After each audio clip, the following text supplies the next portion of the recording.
Live here. What is going on, Zia? Whoa, Patrick. Rich? Wait, you totally screwed up. I was going to say Z, Zia. Hey, we're all friends here. Rich, what's going on? How are you both doing? Doing good. Man. Been great. All right, this actually gets to be a fun time to be able to talk to you both. Yeah. What's been going on? It's been about 6 months since the last time that we spoke. Patrick, I am going to be a roofing contractor. Passed the exams and just waiting for that license to be issued. Why would you ever want to do that in your entire life, a roofing contract? Didn't Charles teach you anything? I mean, you should want to do roofing contractor. Patrick, come on now. It's important when you are in roofing that you know what you're doing. And the whole reason was if something happened to him, I would always have something to fall back on and to be educated about what I'm out there doing. I mean, that's the key component, is being able to understand what it is I'm selling, what it is I'm representing. And having a license gives you that. Well, that's the interesting thing about you, because the license is about the only thing that's doing, because you've been involved in the industry for an extensive period of time. You and I met about 6 months ago, the three of us, and able to break bread at that time and get a chance to know you both. But I know a little bit about your story. I mean, you went from being involved in the insurance game, from there being a home inspector as well, so going out there and seeing the entirety of the home, and then into the roofing contracting game. Right. So this license, while it's going to maybe put some, I guess, a stamp of approval on things, this is something you've been doing a while, which is why I think it's exciting to have you here today. It is. I mean, I've always loved the construction risk commercial end of what I did, and I'm one of the few women who really got into construction risk. Mm-hmm. And then home inspection, same thing. It's a very limited field for women. And then roofing, well, it's real limited. I think I'm number 12 in Florida. But all the components really go hand in hand. So having all that expertise and knowledge behind me for the past 30 plus years really does, this is the final stamp of approval. Yeah, and congratulations on it. Thank you so much. But I want to jump into something you just said right there. Let's just say you're number 20. Let's say you're way off and you're number 20, but I think you're far less than that, probably number 12 or 13, okay, right, in the state. Why the heck is that? I mean, I was listening to that guy, Mr. Wonderful, the guy from the Shark Tank. Oh, yes, Mr. Wonderful. And he was saying, and this is just about a year ago as they were going to another season of Shark Tank, that his most successful companies that he has had, all of them from Shark Tank, every single one, was ran by women or a women team. So it seems as though more women would get involved with roofing to kick the ass of the men that are in there. Why isn't that happening? Well, I always am on your Facebook page, and I'm constantly looking for Facebook pages. I've got involved with Heels and Harnesses, which is a great woman in roofing trade Facebook page. So I'm getting a lot of input and what other women business owners are. But I think it's always been a male-dominated industry. And I think it's educating the homeowners out there, because I still show up and they're like, when's the guy going to get here? And I am like, hi, I am that guy, mm-hmm. Right? Sure. But I think it's, you're seeing more women in roofing, and there's definitely national chapters, but I think it's just maybe fear or how much time they have to dedicate to get licensed up. But I think you're seeing a lot. I think it is rising slowly, mm-hmm. But I think there's just a fear of what do I have to do, or what does it take to get this license. That's a great point. What does it take? What do you have to do? Because I know there are women, when I go around with Blue Collar Media and I'm able to see some of these women that are in the industry, I can see they want to take the next step, Z, but they don't know how. Can you talk about what the process is actually like? Well, the first thing, and I've been doing this for the past 5 years, and thankfully I probably have the best roofing contractor in the world in my back pocket. You actually won't get an argument from me on that one. So I'm a very lucky girl. Yeah. But having a mentor I get to work with on a daily basis. And it's really hard on me. Patrick, I want you to know, as much as we just are family, this man is harder on me than probably anybody else, but it helps me do the best out in the field. But I think a lot of times making sure you have field experience and then getting in with a good trade school. Okay. So who does the pre-exam, and you learn what's going to be on those exams, and it's learning those books. In Florida, I think we have the hardest exam.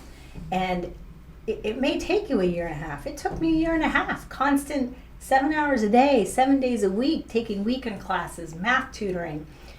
But it's getting to know those books and going and taking the classes that you need to take. You have to have really good credit, 660, right? Yes. And your background fingerprinting checks and things like that. And they can go on to probably the website for the state of Florida and get more information if I didn't touch on anything. But it really, it's just having that time to sacrifice. And a lot of these girls are mothers and wives and have kids, so it's kind of time balance, which I understand. But they can do it at their own pace as well. So. I love what you say right there, because you can do it at your own pace, but it's not going to be an overnight thing. It's like overnight success, Patrick. You and I both know overnight success is a 5-year goal, right? Mm-hmm. Maybe 10 years sometimes, right? I know the truth. So there's no such thing as the quick fix. You have to put in the time, and if it's what you want, you have to dedicate yourself to it. And you know, there's so many great mentors out there with women helping each other that I think that's kind of half the battle, is that we're all, you know, kind of banding together. They used to not have women roofing groups. No. And now we do. So let's knock out this question right away then.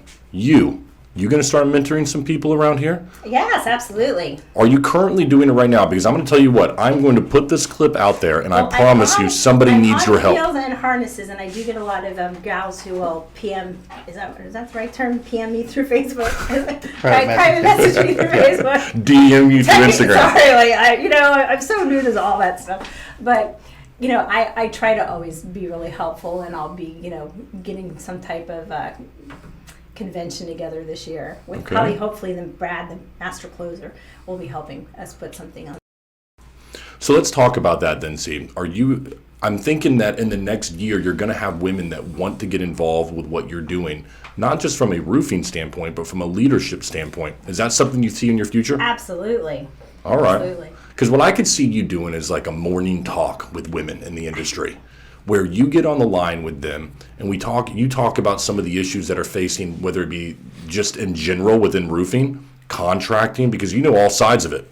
It's not just like the roofing side for you. Yeah. It could be leadership or entrepreneurship. I think that's something you should definitely get involved with. I like helping other people. You know that about me, so I'm very catalytic in those whole programs and plans. So we'll see what happens, put that together. All right. Well, I'm looking forward to seeing that. Right. But I want to talk about this license that you got, that you've been working on. All right. Mm-hmm. I think one of the things that maybe is a common misconception out there is that you don't need a license in the state of Florida, that you can just go out there and you can have somebody else give you their license and you can just have a free-for-all kind of time.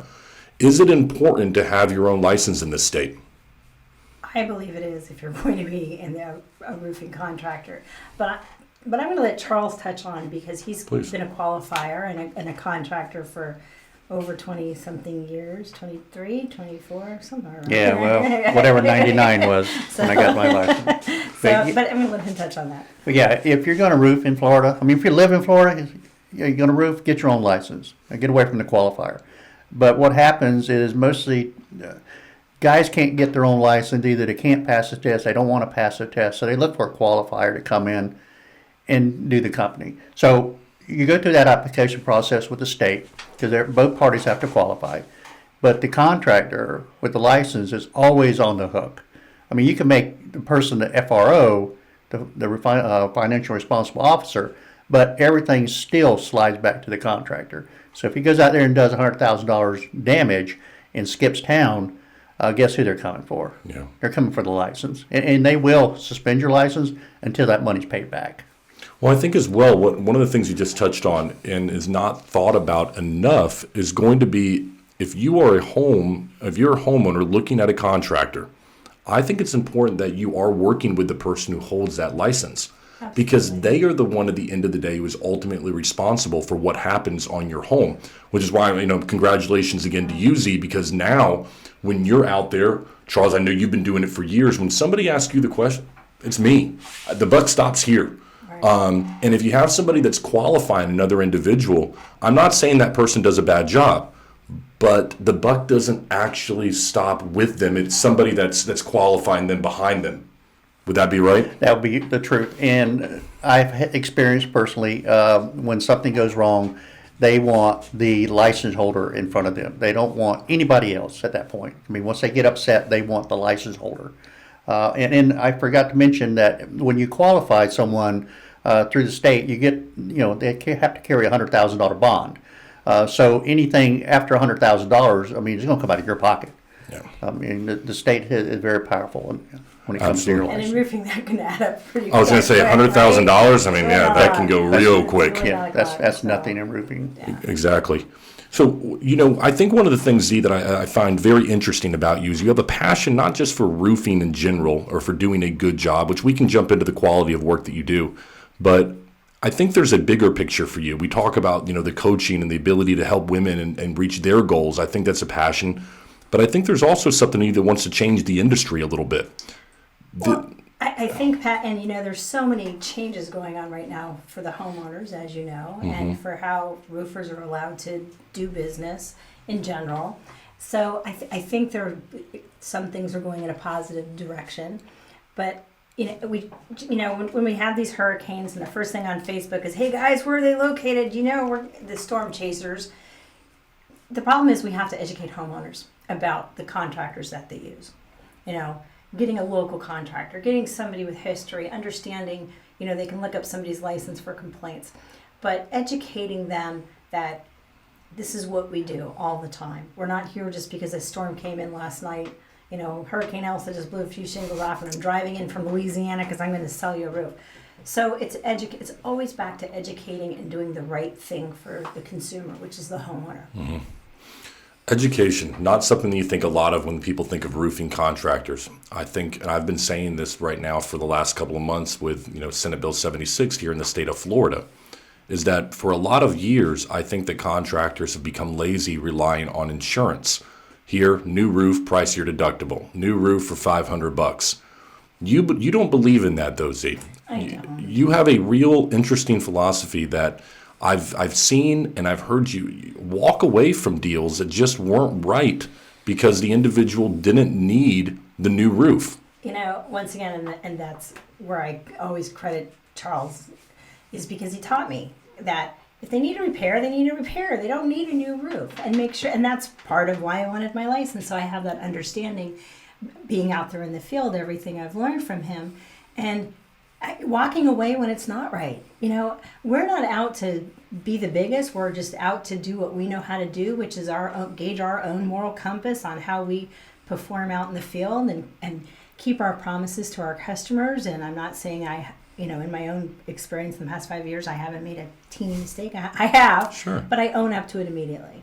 And the thing is that when you educate the homeowners about what they need, it all comes back to being that preferred contractor. I don't want to be the biggest.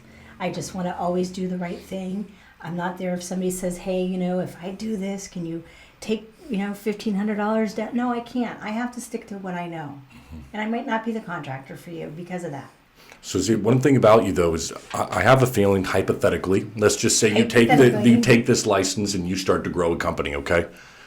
I would have no doubt that company would do well. But there comes a point, obviously, in any company where you have to make hires. Charles, you've had to deal with, growing a company, making hires, and whether it be on the production side or sales. You can't be there at every build and you can't be there at every sale. What do you see in a positive direction you doing for the industry, for sales reps that you hire, production teams that you bring on, that will make a positive impact on the community? It's educating the salesperson. Okay. So many times these young people are promised, "Hey, you're going to make big bucks this week. Go knock on 20, 30 doors." And they have no clue. They don't really, they feel like they're forced to close the sale when in fact maybe the homeowner just didn't need it right then and there, or hail damage, or if they're doing insurance work. So that's half the battle is, these kids are made these promises that, you're going to make $10,000 this week selling a roof, but they have no experience. Yeah, they're selling promises. That's They're what selling they're promises. A lot of the roofing contractors that are out there with, that's their marketing. And so what happens is this, young person, and I don't mean young, actually, I'm just saying a salesperson that they're hiring, sure they want that quick turnaround, fast money, but at what expense? And that's where not doing the right thing, and the contractors really have to take on training their salespeople and really, being with them out in the field and getting that team together that's, knows your company process and really believes in it, and it's helping them. It's not about always it's making sure everybody's doing their best job. And what does this person need to get there? Well, everybody is different, in my opinion. Everyone has different goals. You may have somebody that their goal is not to make six figures. Maybe they're fine making $60,000 a year if they can go to their kid's baseball game. Absolutely. Good for you. You won, buddy. You know what you want. I think, so everybody that comes into your company has different goals. I think I've told you this story. I know us are talking, but when I first started in the roofing industry, I was given 2 days of training in a truck and said, go out there and go do what you want to do. All I had never been on a roof before in my life. I had no idea how a ladder worked. I didn't have any idea what I was doing. I came from completely different industry into roofing sales. And I wasn't even just a roofing sale. I was the manager of the roofing sales team with zero experience. And so now I'm supposed to go out and manage people to show them how to sell roofs. Right. That's how messed up, in my opinion, the industry can be. But that goes back to somebody gets a roofing contracting license qualifier. Let's start a roofing company. There's lots of money in it. We don't really know what the heck we're doing, and out in the streets we go. I mean, that's kind of that's typical. Yeah, well, you're set up for failure, absolutely, and we prefer to set people up for success. Right. So, and the only way that's going to happen is train them. Of course, everybody has to make money, but they have to make it the right way. They can't make it the wrong way. Absolutely. One of the things I've told homeowners before in the past, they've asked me, we'll go out there for a ride along with some guys, like, hey, what question should I ask a roofing contractor? And I think one of the simplest is, if you have somebody in front of you, how long have you been doing this for? I just started about a month ago. I think it's important when you're talking about an investment that could be $30,000. I would want somebody to come out there and take a look at my roof that's been doing it for more than a couple of months. Not to say that that person is not within that company. I have so much respect for a sales rep who says, I don't know the answer to that question. I'm going to get you the answer, though. It's one of the toughest things for people to do, but I think you hit the nail on the head when you said, Z, that companies don't create an environment that allows that to happen. These guys get out there and they feel the pressure of, I got to sell, sell, sell. And if I don't sell, I don't got a damn job. And so now you put everybody in such a terrible position. They need to make a sale. The quickest way to make that sale is through insurance, because that person doesn't have to come out of pocket, and they're just trying to keep their job. I hope my prayer is that once once you hit that entrepreneurial button and you take this, that I'm able to come down there and see how it's done the right way, with education, not pressure to make the sale. And because that's terrible. And that's why I said I'm so fortunate that, I have the mentor in my back pocket, is because I was trained the right way. I mean, he talks people out of roofs. He does. It's a true story. It is. But he does. And it's always constantly doing the right thing. And, it is luckily there's ways to verify roofing licenses, but it always comes back to educating the homeowner, bottom line. Yep. Really and truly educating that homeowner. Yeah, and if they trust you, they'll trust your product. They'll trust your company. The thing I like about y'all is I have the same philosophy on sales for the past 10 years, since I did timeshare sales, of all things. I sold timeshares where I learned to sell, nail people's thumbs to the table. Yeah. So it's going to be interesting. I say something good came out of that now that I think about it. But the one thing I remember, the one saying is, first, somebody has to like you first. No one buys from somebody they can't stand, and then they'll trust you. And if they trust you, they'll buy from you. That's right. And you seem to do that very well, the two of you. I know, Charles. I mean, your ratings are. We talked about it off camera. The most amazing thing I've seen. If there's anyone out there who believes that you cannot have 150 5-star reviews on Google, it is impossible to do. I have proven many people wrong thanks to this guy right here. It is 100% possible. Don't ask me how. I've tried to ask him. I still don't get it. We can't give you the secret. I know. It is I know you mentioned the mentorship. Mentorship, but he always does the right thing, and it really goes back to it's the quality product, the quality crews, and it goes back to just knowing your craft and doing things the right way. Well, let me tell you, just the other day, ZR and I went on a repair estimate. The guy didn't know if he needed a roof or repair. We get up there, it's all low nail stuff, easy fix. So ZR goes down, I'm putting the ladder away, whatever, and she's talking to the guy, and you were in there, I wasn't, what did he say? He said, I had a guy come out and tell me I needed a new roof, and I said, no, sir. And I was showing him the pictures on my phone. I said, here's what we could do. Let me go back and, scope it out, write the estimate. You don't need a new roof yet. Maybe in a couple of years, but not right now. We can definitely do this repair. And he's like, really? I'm like, really?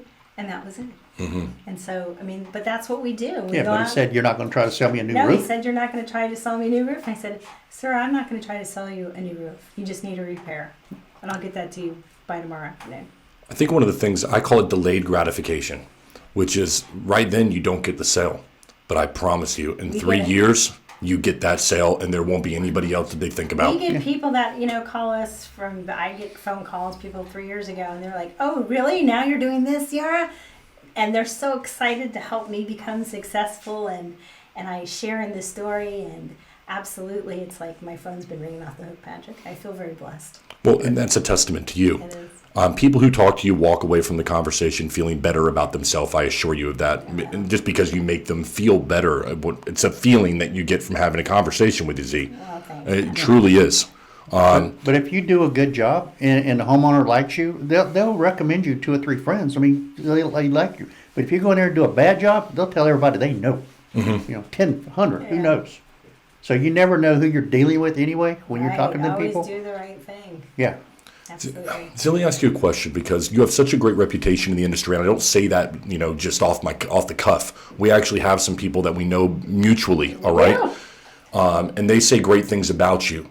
Do you ever find it difficult to balance I'm going to call it the likability of Z with the putting your foot down and saying this is a no, and I want to make sure that people continue to look at me and love me and all the great reputation that you have?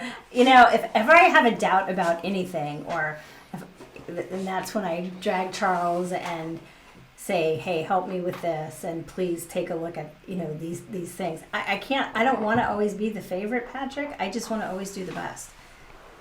Well, I like Yeah. that. Well, I really, yeah. and one of the things I learned from Charles is, and he does this, and he means it, and it's actually a true statement for him, is he'll tell somebody, look, even if you don't get a roof from me, that's totally okay. We're still friends. And if you, during your process with your other roofing guy, if you need help, have a question, just to check up, you call my cell phone. And he always means that. And so I've learned that whole dynamic as well. It's like, even if you and I don't do roofing together, but keep my phone number. And if I can help you in any way, I refer real estate agents or anything you need, but I'm going to be there. And I think that's really the bottom line, is sometimes, hey, look, great, you found another fantastic company. That's okay. Next time, or if we can help you out in a different way, let us know. Or you have questions during their process, something goes wrong, still call us. We're still friends. But that's what I've learned from him. Well, I think it comes down to a simple rule: tell the truth. Tell the truth. But it's a very difficult thing to do at times. So simple, but yet can trip people up all over the place. It can. Well, yeah, but you got to have a little dishonesty in you to begin with, just to go down that path. And there's the difference. Yeah. They're okay with it. That's a fact. Yeah. I'm not okay with it. I love that, because I had this situation happen to me the other day. I was subcontracting out a particular job, doing some marketing, and I got the estimate from the subcontractor, and I thought, I told this individual that I'm not going to make any money on this. It'll be a simple pass-through. And there was a part of me as I looked at that and said, I'm the only one who's ever going to see this estimate from the subcontractor. I'm going to put this into my bid, and I'm going to put this out there. There'd be nothing that would stop me in this 6-month contract from marking this thing up. And here's where it got interesting. I didn't do it. I did exactly what I said. I put it in there. The individual then decided not to move forward with me, but wanted to move forward with the work with the subcontractor. All right. So I had put in my bid exactly what the subcontractor was charging. Contacted the subcontractor I have no problem with you contacting him separately. When he did, subcontractor sent over the bid. At first I thought to myself, man, what a great lesson that I didn't have to teach myself right now. Because if I would have done things the wrong way, all of a sudden I would have been the jerk. I would have been the liar. I would have marked up something, and at the time it wouldn't have bit me in the butt. Yeah. But right then it would have after the fact. And what I do, I work with roofing contractors. That would have been a roofing contractor who never looked at Patrick Carr or Z or Richard, Yeah. anybody ever the same again. That's right. I mean, you know, you never know who you know. And it's a small world, right, Patrick? You I never like know that. who you know. And if you're always doing the right thing and you're constant, they're just going to talk about you. And sometimes you got to walk away from things that, hey, I don't feel right about this, or I don't want to be the, GC calls you up and they want you on their project and you're like, that sounds great, but guess what? I'm going to have to pass. It's just not for me. And sometimes you just got to know that, because you've always got to live, my moral compass is who I have to answer to is the man in the sky, and that's my moral compass. So I don't want to ever do something that I can't live with. And sometimes you just got to know when to say, sorry, it's just not going to be, I don't want it. It's so rare in this industry. That's why I'm just going to continue to say this, that when you leave here, just please use that license that you got. Start up whatever company you got to start up, okay? I want you to do it, because this industry needs more people that want to do things the right way. And I'm hoping I get some more women salespeople coming down on, really and truly. I'd like, to really get some women in the selling component. And there are women who have some experience, and I'm seeing more of them through, the Facebook page, the Heels and Hardness Facebook page. So I really want to start seeing more women getting out of the desk into the field. Okay. So They do say that behind every great man is a woman, but I have to say behind every great woman is an incredible man, right? So I'm blessed. And our friendship has just propelled us both into really being a successful team. I want to ask you this then. How important is mentorship when you're starting in the business, whether it be sales, operations, a new license? How important is it? Oh my gosh. If you're going to get into sales and I'm lucky enough that I have the actual contractor every time I need him.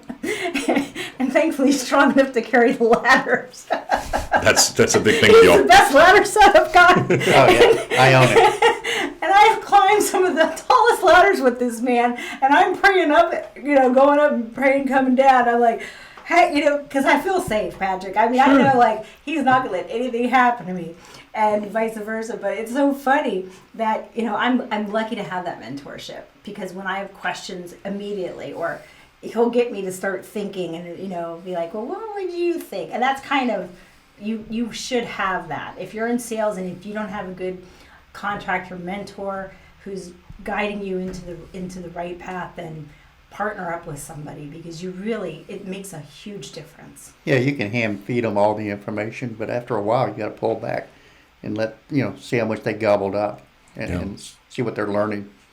You got to Because kick you might them have in. a salesperson that doesn't know the difference between an Eve and a rake. Probably not the guy for me or girl. So I kind of wanted to, I do want to ask you one question though, Charlie. I mean, this is something I got a question for you. Would you ever consider, and Z, I'm asking maybe on behalf of you, I'm trying to, I don't even know how to do this. Would you consider being that mentor, that teacher to people in your future? I know you love the roofing industry, but I have to ask, because if you said yes to it, hell, I might just be your first client. I'm not even a roofer. I just want to talk to you on a week, Patrick, I'm just going to say yes for him now. He doesn't even need to answer that on his own, because really, that's I'm really being what he serious. should do. Really should. He is so good at it. And I think as we grow our team, and I think as we grow just what we're out there doing all the time, but he is just, he's so wonderful as a teacher, because he really makes sure you pay attention. But he knows so much, and you just don't get guys who are, that successful in their careers who want to share their knowledge. Yeah, I don't want to keep it a secret. I want to He share wants it. to share. Yeah, anybody that wants it, I want to give it to them. Yeah. Okay, so between the two So I of would you, say yes. Yeah. I'm just going to agree for you. Is that okay? Well, you did, and I do. between the two of you, we've got to put something Yeah. formal together for you to Yeah. be able to help people in this industry. We're good at that. You guys really should. There's too much knowledge and there's too much opportunity with what you both bring to the table, not to help, whether it be men and women, if you split it up that way, to be able to help people and make an impact. I think you could make, John just as a contractor, that's easy for you guys can do that. But as leaders, But we do get opportunities, and I think, now that, realize, Patrick, I spent a year and a half of just trying. we got a lighting issue right there behind me. I'm sorry. There you go, you're good. But I spent a year and a half just studying 7 days a week, literally, Patrick, 7 days a week, and that is not a joke. But now that I'm freed up, it's getting back into the community. It's what we're going to do. It's, getting everybody together and kind of now, okay, we're going through our business plan, our growth plan, and what we want to do. To where before I didn't even have time to think of anything but all of those darn books. Yeah, I get that. Right? And because you've been focused on the books, there's been a lot of good, and you mentioned earlier, good and bad going on within the industry right now. All right. Can you give me some examples from your standpoint? Give me something good you think is going on in the industry right now, that something good you'd like to see continued, and then also something bad you think is going on right now that you believe you can have a part in stopping and reversing. I think what's good is that they did end the door knocking for homeowners. Really, I'm sorry, but I do. Because hopefully the best thing is to be always a referral. Always be a referral.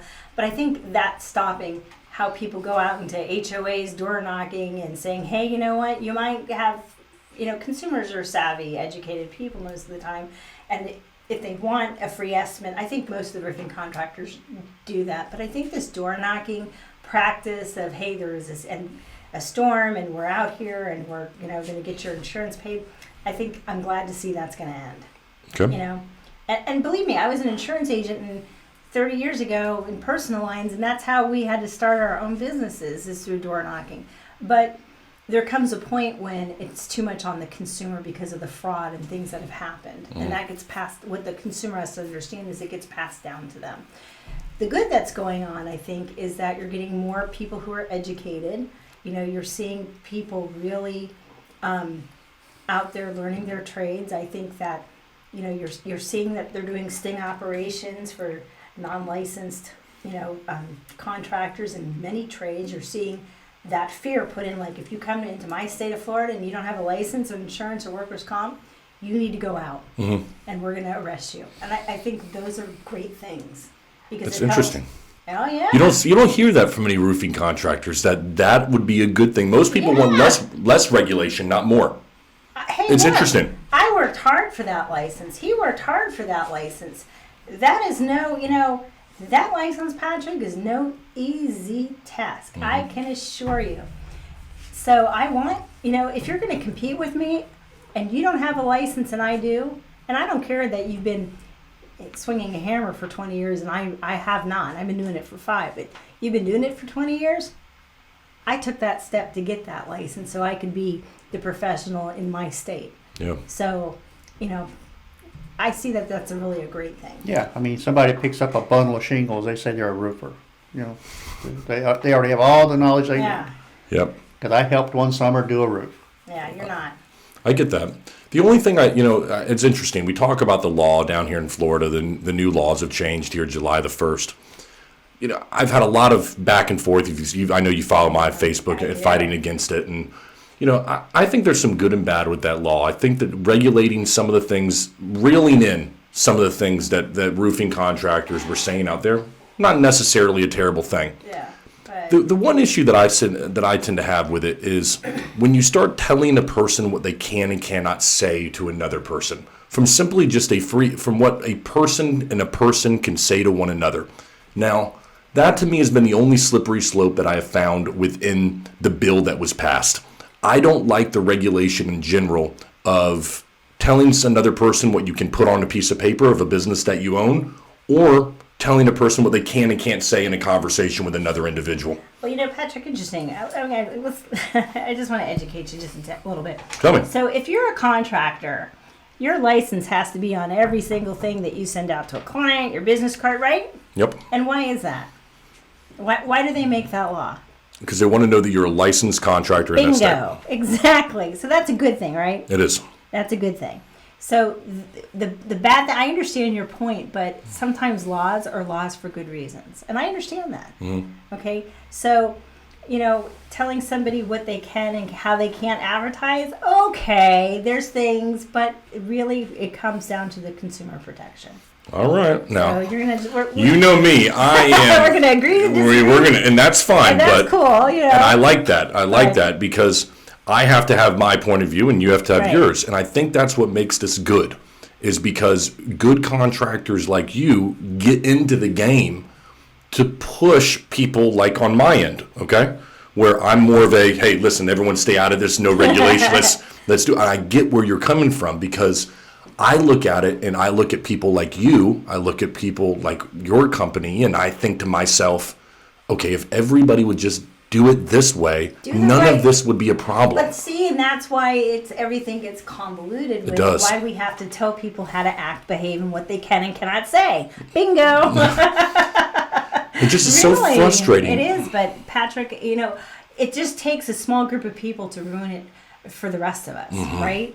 You get these people, these hurricane storm chasers after a storm in Florida, and the first thing that comes to mind is, we're coming out from Louisiana because it's storm season, or Alabama, or wherever, because Florida just had a little bit of a tropical storm. Well, hey, look, that's how they want to market. Then you have, contractors out here like, you should be having your roof, estimate done at least when you feel your roof is ready for a roof. Okay?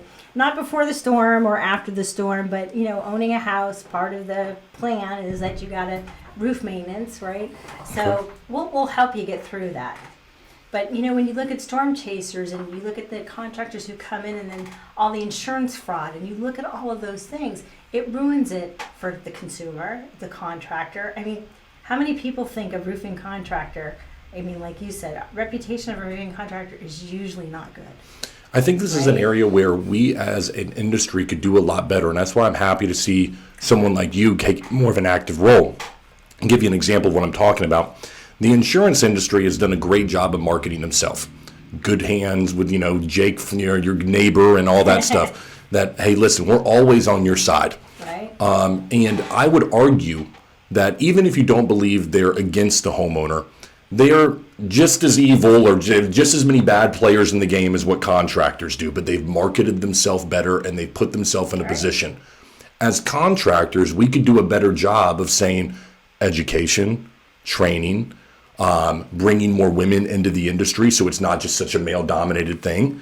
There are a lot of things that could be done better on the contracting side that, regardless, I'm happy that our people are taking a look at, because I think that the reputation of the industry could use a little housekeeping. Well, and I agree with you. And I'm not saying that the all-powerful, all-giant insurance industries aren't there to, there's a lot of corruption there. That's all I got to Everywhere, say. of course, everywhere. There's corruption everywhere. But, there's got to be some kind of meeting point, the bottom line. Yeah. There's got to be some kind of meeting point. Well, I think that what you guys are doing and what you've been able to accomplish, though, Z, is I think you've been able to build a company, or build a reputation, I should say, on the back of doing things the right way. And if you do things the right way, then you don't have to worry about regulations. You don't have to worry about laws when you just do them the right way all the time. Right. All right? And so what I really want to kind of turn to here is talking about what exactly that means. Because sometimes I feel like maybe the right thing to do can get convoluted. Do you ever feel that way? Or is it a Nope. gut feeling that guides you? Your faith? What is it? My faith guides me, so I know who I have to answer to, and no, I just do things the right way. I don't have a second question about should I not. I like that. Sorry. Yeah, I was taught right from wrong when I was a kid, and it just stuck with me. I mean, you know what's right, you know what's wrong. wrong. So, but It, no. it is true. You have that gut feeling, I feel like, when you're out there and you're talking to a homeowner. You just What then do you want as you begin this journey with the license, all right? yeah. If I come back here in a year and I'm talking to you and I went and I spoke to 10 homeowners that you worked with, and I wanted them to describe the reputation of you, what would you want them to say about you? That I kept my word, that I communicated well, that I did what I set out to do, and that I was proud of the work that I did for me as the contractor and then as the homeowner or business owner. And that the biggest compliment is always going to be the referrals and just helping people along the way. Really, that's all I care about. My life is simple, Patrick. That's all I care about. One of the things you didn't say in there, and I'm not surprised, but I think people who don't know you would be, is that there wasn't anything about money in there. From, hey, listen, I'd hope that, hey, listen, they gave them a great deal, or that they feel like they got a great deal from me. Money is not the driving factor in how you present your service. I've seen how you present the service personally. I'm about the customer. Right. I'm not the roofing contractor who drives the Rolls Royce, the Corvette, the sports car. I don't, I live the way I want to help my customers first. That's what it's about for me. It's about service. It's about caring. It's not about what can I do for myself to live off of, inflated prices or price gouging on per square or screwing over my crews because they are demanding too much money. I treat my crews wonderfully. Mm-hmm. And it's not about that for me. It's always about the customer, because ultimately, their investment is their house, and that's first and foremost, and it's always just doing the right thing, and it'll grow on that alone. Yeah. I mean, my phone rings from referrals on that principle alone, Patrick. It actually does. I've been with you when it happens. Where do you see your future as far as your license? Do you want to stay in the state of Florida? Do you planning on growing out? I'm in Florida. Okay. That's it. That's it. I have no desire to be queen of the roofing universe. That's not my goal. All right. So I can enjoy hobbies and just have a bit of a personal life. So no, I just want to, like you said, educate. Maybe do some traveling with some women in the construction trade industries, mentoring, working in my community. I do church-related activities. I'm happy just with that. I am not going to be, I need 10 branches all over the United States. Not my thing. Got a couple more questions for you. There's two things you just mentioned: communication and your production team, all right? Two things that I think can go wrong in a roofing company: sales and production. They are two different beasts. They are, okay? Aren't they? How do you bridge that gap between what you're doing and what maybe you're selling to somebody, and ensuring that what actually gets done on that roof is what you promised and what you assured somebody? The salespeople project manage their own jobs, and that's really important. We get them involved in the process and the discussion. And what about the crews themselves? Is that something that you work with the same crew, the training? Are you qualifying those crews? Absolutely. Because I see guys who just go literally to Home Depot and pick up a few guys, slap them on a roof, and say, let's go. No, I have quality crews, because a crew will make or break you. I learned that from him. Yep. His exact words: a crew will make or break you. Do you understand that life lessons you are? Yeah. So we have good crews. You guys absolutely do. So, I mean, it's evident by the fact of the reviews you guys get. I mean, the referrals are incredible. No, a crew will ruin you quickly. Yeah, and we do visit the job. I mean, it's not like we send them off and never see anything. No, We're there. I project manage. We get up there. Mm-hmm. Climb the ladder. And so let's talk about one of the last questions I have is regarding communication. Mm-hmm. This is in my opinion, it's not used enough, the word, because expectations meeting reality are going to be something that is key when you're working with any home or business owner. How do you approach the conversation with a homeowner, that initial conversation? Because in this industry, a lot of people approach it from I need to make a sale, or I need to show them damage, or I need to. Where do you fall on this line? We mostly do retail, so let's number one state that. And like I said, we are on a huge referral basis, so we're lucky we do repairs. But the conversation just starts with the needs are, and then the education, and then whatever their true needs are, and then it's just we scope from there. We tell them what the process is going to be like and what to expect. I send out the pre-checklist list of what they need, and but they know they can call me. They know, like, hey, we got a problem. We got zeros. Call me. If you have questions on your stuff, call me. Deliveries, things. I mean, I always make sure that he laughs because my clients become my friends. He's like, but they do, And so I think it's just learning that you always have to keep constant contact. But once again, look who trained me to be where I am. Well, what we like to do is get up on their roofs, take pictures and everything, and then come down and then discuss the whole what's happened, why it happened, how we're going to fix it from not happening again. Can you all talk about the communication that you have when something goes wrong? Because I have seen, inevitably, you're ripping off a third of someone's house. What happens, though, because here's traditionally where I think the problem is. People pass the buck. Okay, well, I'm going to tell you, I almost had a situation that went badly, and I'm going to be very honest with it. I was in school, and I accidentally had a salesperson help me pitch it, and I was at 1.9 instead of 212 for a shingle. And You said you were a solid 2. I said I was a solid 2, and he 2 kept and saying, 12. ZR, no, and I'm like, we pitched it, we ordered a RUFAR report. Anyway, the long story is, I almost made a mistake. Ultimately, it was my fault, and I knew I couldn't get away, even though it was showing 212, I was going to pitch this roof. I was in school. I got out of class, went right to that homeowner to admit that I made a mistake, and that the inspector and everybody's not going to be in agreement with that 212 pitch, and stopped that job right then and there and did the right thing. Yeah, well, you missed a step. I did? Yeah. Wait, okay. Go Yeah. ahead. Well, she contacted me. I looked at the roof on Google Earth. I said, no way. And I said, I got to get on that roof. So I drove down to Venice. We drove down to Yeah. Venice. Yeah. I hopped up on that roof. And it's an architectural shingle, and you're not going to be able to use the app properly, your pitch gauge on there. So I went to the drip edge on the rake and stuck it up there, and I showed her it was a solid 1.7, not a 2.0. So when something happens, I accept 100% accountability, because that's the right thing to do when I make a mistake. When I say, yes, I made a mistake. And I made a mistake, and luckily I was able to correct it. But I will tell you, it was a great learning experience as well. But we do that. Well, if there is a mistake, the first thing we do is just truthfully, we've made an error. Errors can happen in construction. It can happen. But always go back and just, I made a mistake. Mm-hmm. Just own it. Yeah, It's and truthful. tell them how you're going to fix it. They'll be happy. And how you're going to fix it. Just be truthful. I think both of those things are what is key about what you do. You admit the mistake, but then how are you going to fix it? Because whatever the right way, the bottom line is, Patrick, whatever the right way is.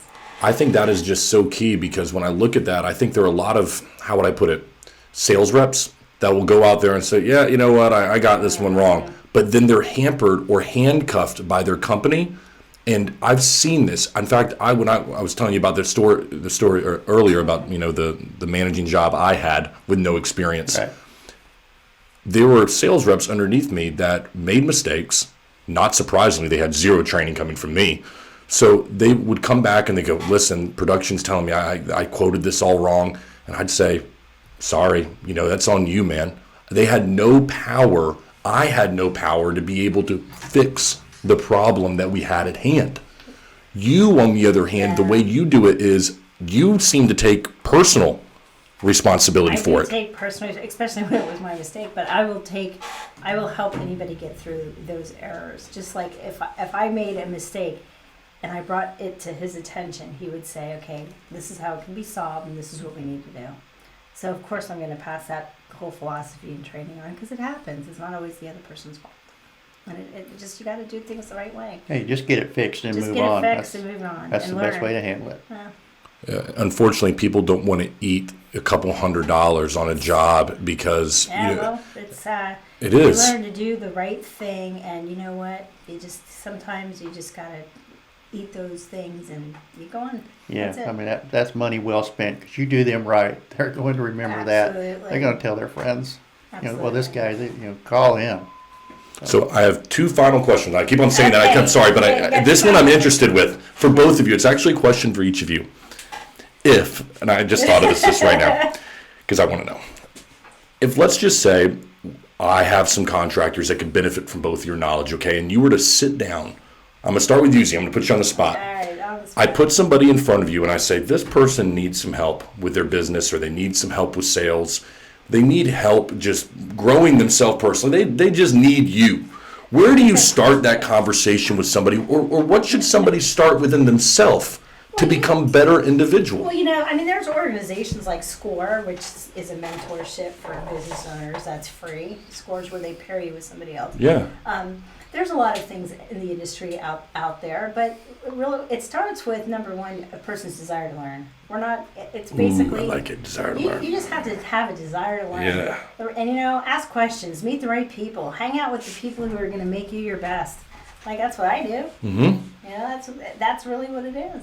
So I like that. If you sit down with somebody, if you're watching this, because I'm going to put a clip of this one out there, and you sit down with Z, the first thing she's going to ask you is, do you actually have a desire to learn this thing, or am I just wasting my breath on you right now is basically what it is. Because if you don't have that desire to get better yourself, it doesn't matter what knowledge you impart on somebody. You have to have the desire and the discussion. Yeah, and I would want to know, what are they doing now? I mean, what is your problem? I mean, I'll go, Oh no, man! that's right to the bottom. I go to the bone. You're so mean. That is true. I'm mean, but I'm direct. I mean, you are. What is your problem? What's your problem? Yeah. You got a problem. What is it? What the heck's your problem? I was talking with someone this. In fact, I'd like to know what you guys think about this. I was talking with someone this morning who's having some interpersonal problems within his company. Like, he's a sales manager, but he's having problems relating to his people. And what I advised him is this. I said, why don't you, when you step into these conversations, ask them, what are you looking to get out of this?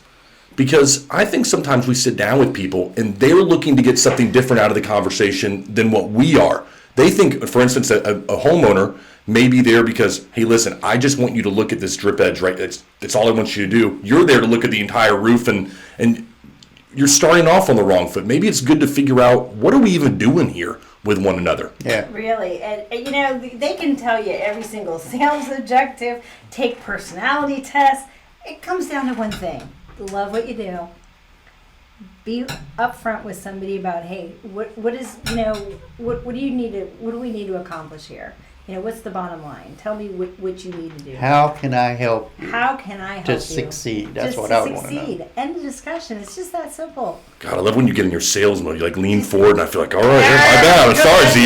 You're right. I'm sorry. That's it. Not going to argue with you. You're right. Patrick, I couldn't beat your arm wrestling, but Hey.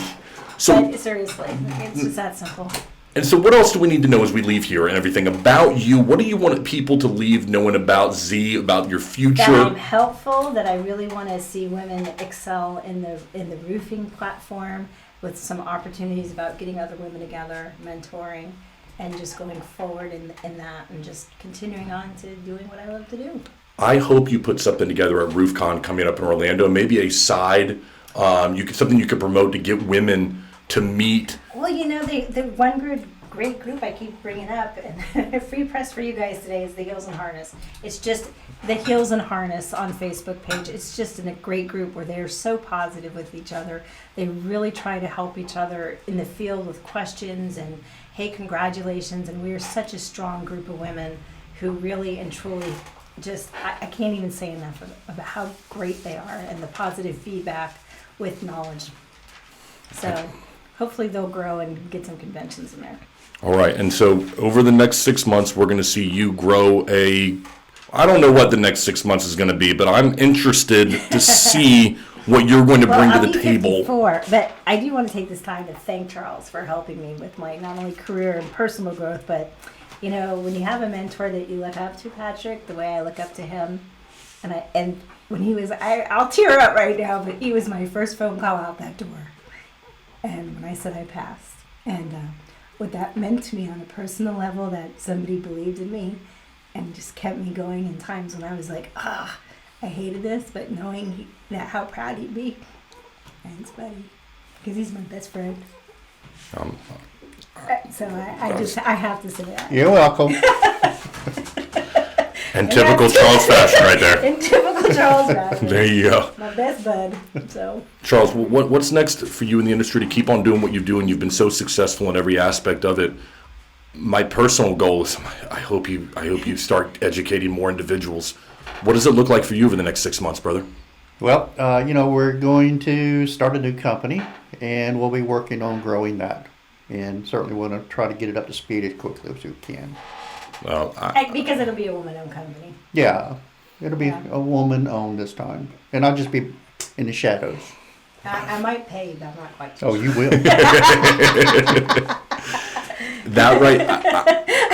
All I can say is everybody in Florida, I don't know how you're going to come up with a better combination than the two of you. I mean, what a duo you guys bring to the table. As just personally, professionally.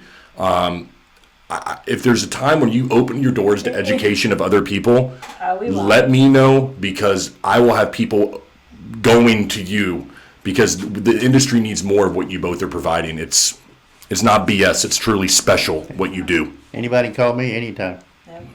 Well, I might take you up on that if you want to know the truth. We will, though. We'll definitely get something together, and in the now that I have the free time in the near future. I love it. Well, I appreciate you all stopping by. Patrick, Hey, enjoyed thank it, you so Patrick. much. You guys are the really. best. And I love what you're doing with the Blue Collar Media Group and helping contractors and networking people together and continuing on. And to watch you in the Senate, I was like, yay, go Patrick! You did a great job. So. Yeah. Well, much like it's interesting because our stories are, I guess you say, not intertwined, but here you are starting your journey and stuff, Yeah. and you've got a great mentor to be able to help you. And from my standpoint, I'm in this position where I'm starting my journey in a different way. Right. I'm in a different place than the last time you and I had an opportunity to sit down. And so it's very cool to see how these journeys kind of parallel with one another, and hopefully they'll cross paths many times. Well, we'll help you and get you where you need to go. Well, I'll see you at RoofCon then, right? Yeah. Charles, can you do that? I don't know. He's not I going. I'm don't hoping. know. He said he's not going. Come on, there we go. All right, well, I'll see you guys later. Thanks for joining me today, everyone. That's going to wrap.